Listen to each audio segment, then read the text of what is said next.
I know you were waiting for this for a while. So moving on to just the league as a whole. This upcoming season starts in a week. One team that was very good that you expect to drop off next year, and a sleeper team that you think maybe was at the bottom of the standings, missed the bubble this year, that could be a playoff team and a dangerous team. All right. So I'll start off with the team that I think, and again, I could be a homer. I could say the Rangers, because that was the qualifying rounds and they lost. They weren't really in the playoffs, right? But I'm not. I think there's a team out west with the way everything is set up with the realignment.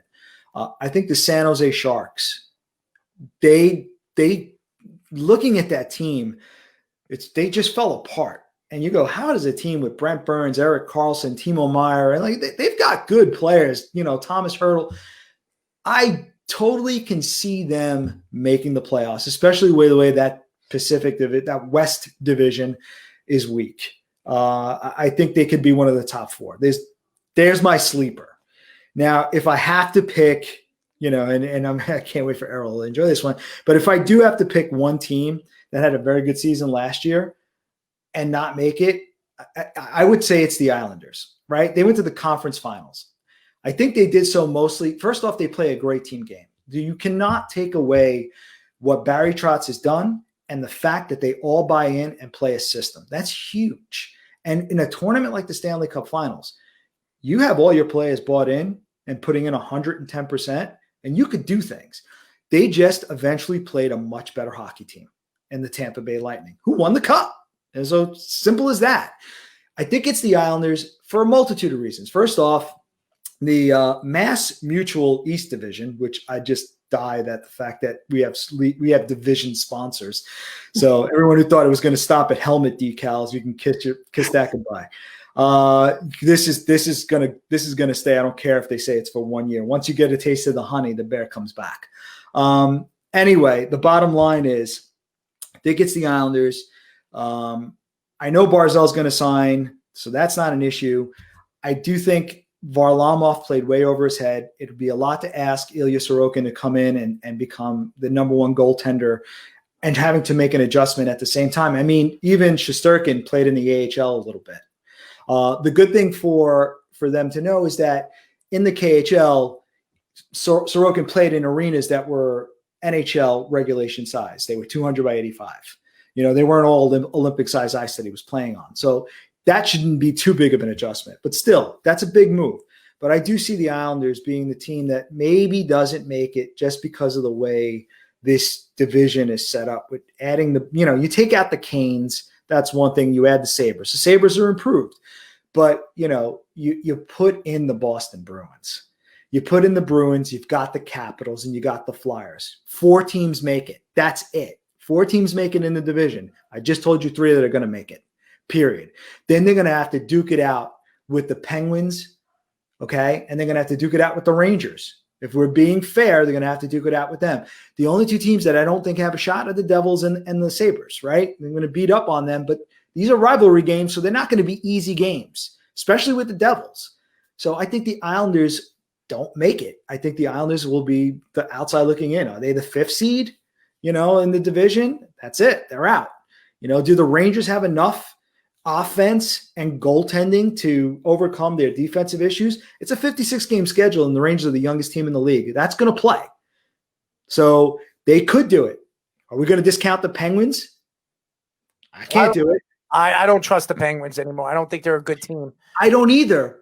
But if Crosby and Malkin are healthy, they're dangerous. Now, if one of those 2 guys gets hurt for an extended period of time, like they do every year, then the Rangers and Islanders are going to duke it out for that 4th spot. Interesting. Very, very interesting. I disagree. I think the Rangers are more looking, they're even though they didn't make the playoffs, if that's what you want to say, I think the Rangers are the team out of I do believe it's between the Pittsburgh Penguins, the Rangers, and the Islanders for that last spot. But I also can't count that Washington going into the season, they lost Henrik Lundqvist. Holtby's no longer there. I mean, who's their starter? Samsonov. And I'll tell you this right now, Samsonov has not proven to be the goaltender that everybody thought he was going to be. So every time he played, he's been iffy in the game. He has not been the goaltender. And he was not going to be the starter this year if the season were to start and Henrik Lundqvist was healthy. He wasn't. So I don't trust the kid. I don't. I think there's a better chance of maybe Pittsburgh, Rangers, Pittsburgh, Islanders making the playoffs, or maybe the Rangers and the Islanders in Pittsburgh and Washington getting knocked out. That's what That's what I believe. I look at that Caps team, and you don't need great goaltending to get into the playoffs. I'm not saying they're going to win the cup.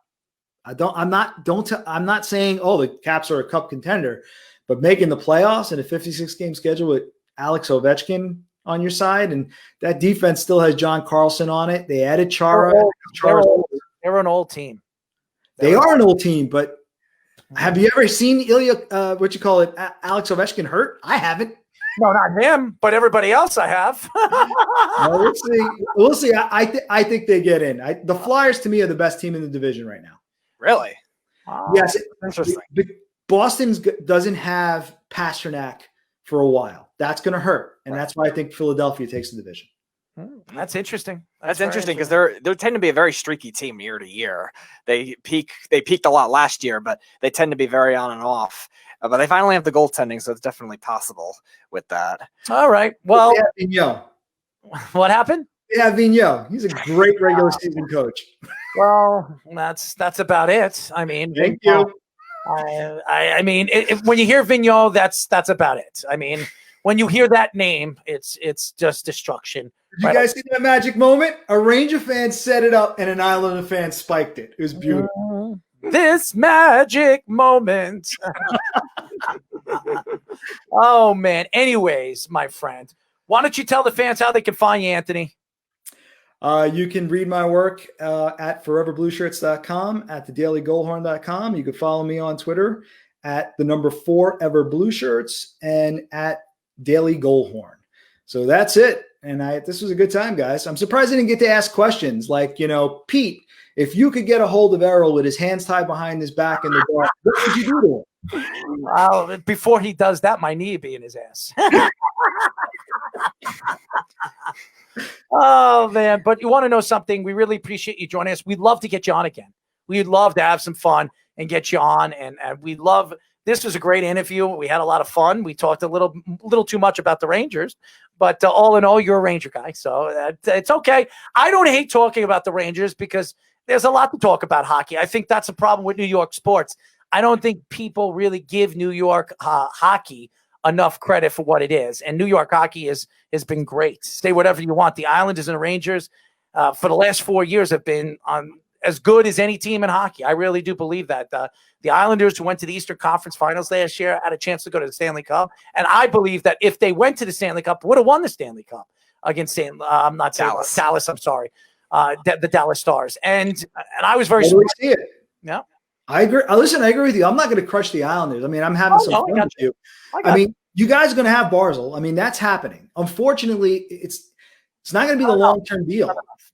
That's the only problem. So I don't know what'll come out of it, but he should be signed before this camp is up. He's going to sign for 2 or 3 years, maybe $6-7 million. And just does that leave a sour taste in his mouth? I know right now Lamoriello is working the trade phones. I mean, they're already coming out today. He's trying to get rid of Lee Komarov. He's trying desperately for a long time, right? He needs to get cap compliant, and he needs to get Barzal in. So I wouldn't be surprised that Barzal misses camp, the entire camp, and they get to day one when they can put Boychuk on long-term IR and take that savings and sign Barzal. I don't think you have to worry about Barzal missing camp. No, and I'm not really worried about Barzal. Even if they sign him to a short deal, he'll get a long-term deal in 2 or 3 years. The Islanders will give him what he wants, and he'll be happy with it. I think all in all, they're trying to make him happy, but it's very hard when you're under this salary cap situation with Andrew Ladd. Andrew Ladd has screwed the Islanders.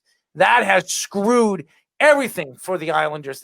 And now Lamoriello has to work his magic, hopefully getting Andrew Ladd off the salary cap maybe next year, get rid of his contract and pick up another contract or something like that. That's what the Islanders are going to need to do to move forward with them. They couldn't. It really sucks that Mike Hoffman didn't go to the Islanders. I think it would have been a great fit for him. It would have been a great fit for the Islanders, and he went to St. Louis. I hope he made the right choice. As good as St. Louis has been the last couple of years, and I like Craig Berube. He's a nice guy. I met him a couple of times. Very, very nice guy. I was there at the Stanley Cup Finals. There's just something about that team. I don't know.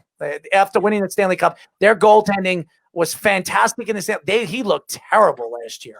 So yeah, he didn't look good. No. And the Islanders were in on Hoffman, but just listen, they're in cap hell, man. Mm-hmm. It's as simple as that. I don't understand how Lamoriello wins GM of the year with his team in cap hell. Well, you want to know something? Next year, they're not going to be in cap hell. Let's hope. And they figure things out. And I think they will. I think if there's anybody to trust, Lou Lamoriello, look, since Lou Lamoriello's been there and Barry Trotz has been there, they got into the playoffs the first year, and then they went all the way to the Eastern Conference Championship. Now they have an now the only way up, the way up now is going to the Stanley Cup and finishing the deal. And I do believe Lou will figure it out. This guy has been a born winner. He's one of the best GMs in professional sports, and he's been successful everywhere he's gone. So I agree.